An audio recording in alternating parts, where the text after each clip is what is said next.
in each one of these readings that we have for today, we have Isaiah, we have Paul, and we have Peter. And all of them are reflecting on their encounters with God, the way that God encountered them, the way that God entered into their lives. And they also are all echoing the same thought of their unworthiness of God, their deep sense of their unworthiness to receive his call. You know, Isaiah, he says in the first reading, "Woe is me, I am doomed, for I am a man of unclean lips." He says this when he's seen the angel. And then Paul, he looks back on his past and he calls himself the least of the apostles, unworthy to be called one at all. And then Peter, after the great catch of fish and the amazement, he falls at his knees and he says, "Depart from me, Lord, for I am a sinful man." And so they're all echoing the same thought of unworthiness to receive God. And their reaction to God's greatness, it makes sense. You know, it's appropriate in a way. You know, when we encounter the true God, when we really encounter God and his greatness beyond just a concept or something like that, but when we personally experience the touch of Jesus, oftentimes, most of the times, what's associated with that is a deep sense of amazement at God and our own unworthiness. You know, our sin can just be powerful in our eyes, just seeing how often we turn away from the Lord, how often we stray. And sometimes we get caught up in our sin. We see God's greatness and we see our sin and we get caught up in it, kind of like bound up in our sin and our own weakness and our hurts and our wounds, instead of opening ourselves up to receive the grace of God.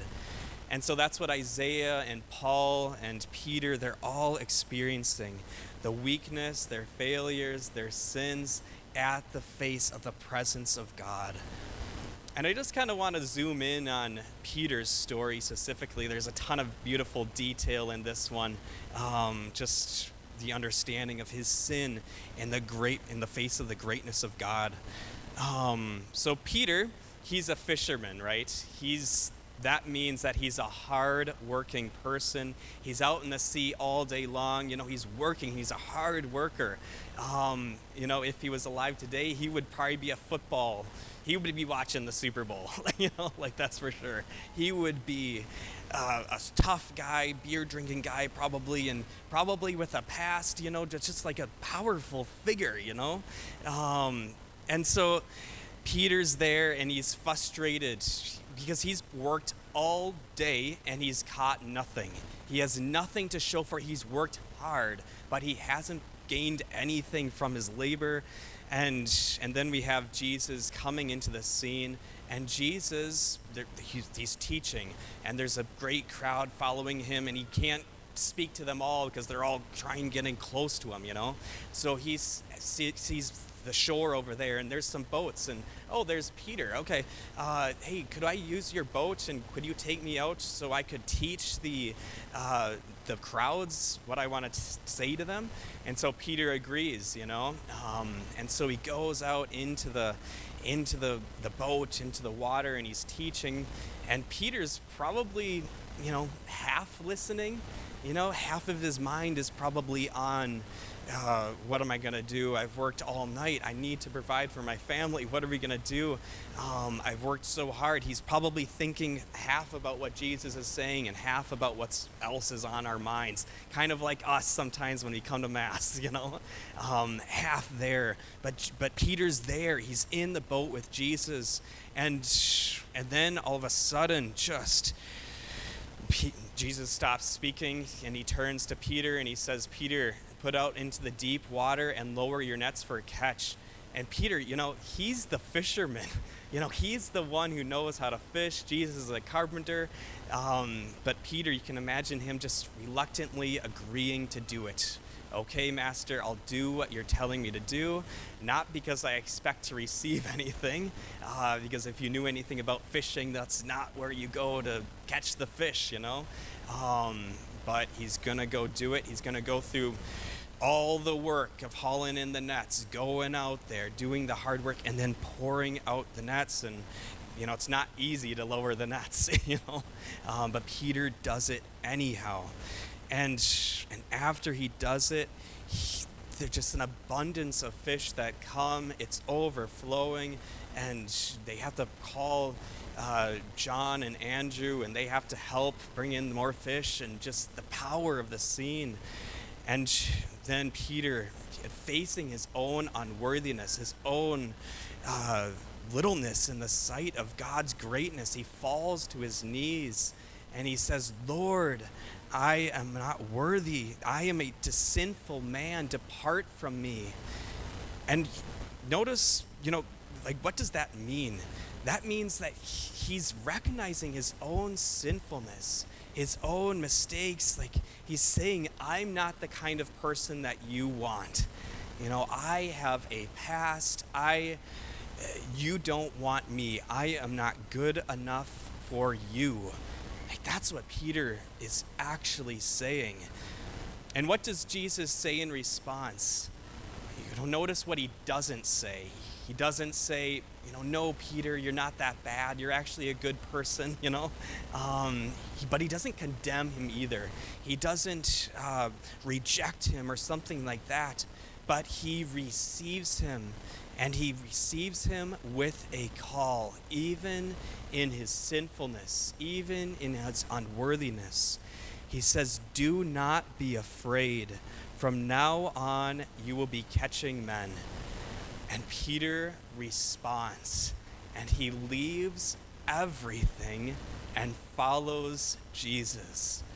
Like, can you imagine that scene? The power of God's call and the power of Peter experiencing his own weakness, his own unworthiness, but yet being called anyhow, being called despite his unworthiness.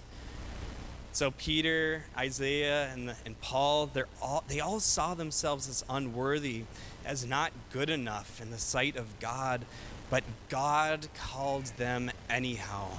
And God calls us anyhow.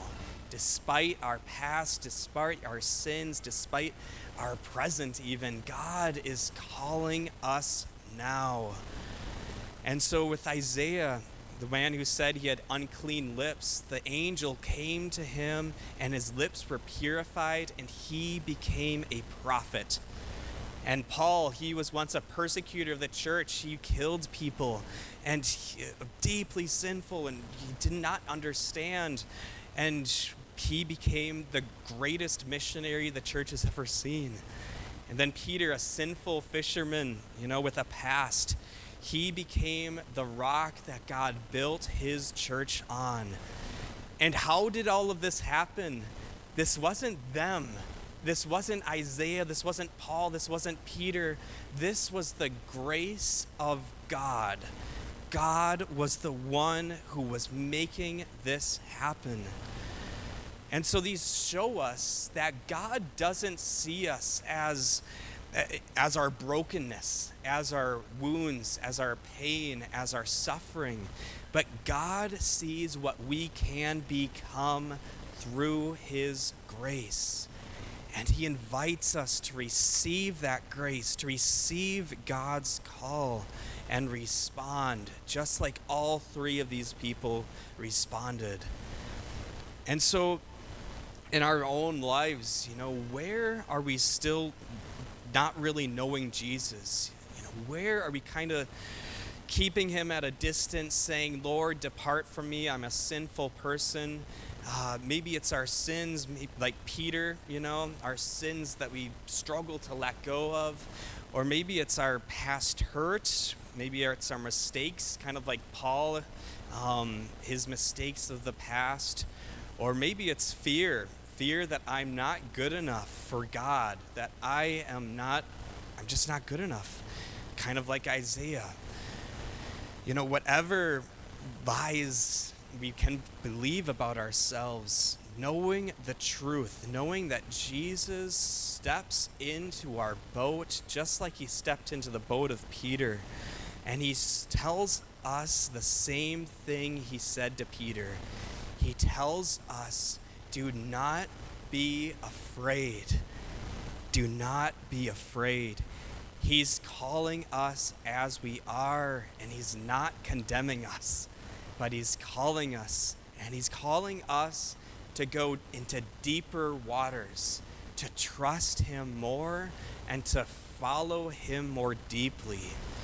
You know, in whatever's going on in our lives, the call to trust, the call to enter in more deeply into the Lord. This is what God is calling us to do so that he can show us truth, so that he can show us who he is. And so how do we do this? How do we, go out in the deep? What should we do? Well, we just make space for Jesus in our boats, going out into deeper waters, whatever that means for you. Maybe it's beginning a prayer life. Maybe it's praying every day for 5 or 10 minutes, just being with the Lord, maybe reading the Gospels, praying with it, something from the Bible, and just entering in more deeply into deeper waters with the Lord. Or maybe it's, maybe going on a retreat, taking space to go away from all the noise and all of the stuff going on in the world. A yearly retreat, so powerful. A place that God is able to speak to us, to break through walls, to get us away from our noisy world and train us in a way how to recognize his voice and how to respond to him. We have an Impact Men's Retreat coming up in a couple of weeks or something. Just an awesome chance to go away for a while and just speak to the Lord, encounter his presence. And there's always retreats at Dunroven and stuff that you can sign up for. But the power of retreats, or maybe just taking a step in the faith, If you haven't been to confession for a long time, kind of like Peter, going on your knees and depart from me, Lord, I'm a sinful man. And because Peter experienced his brokenness and humiliation in a way, God was able to enter in deeply into him. And he experienced God's mercy, and he experienced the truth of who God is. Full of love, full of mercy, full of compassion. So if you haven't been to confession for a while, have no fear. No fear. God is with you, and it's so beautiful to, especially people who haven't been to confession for a long time. Those are just the best. So good.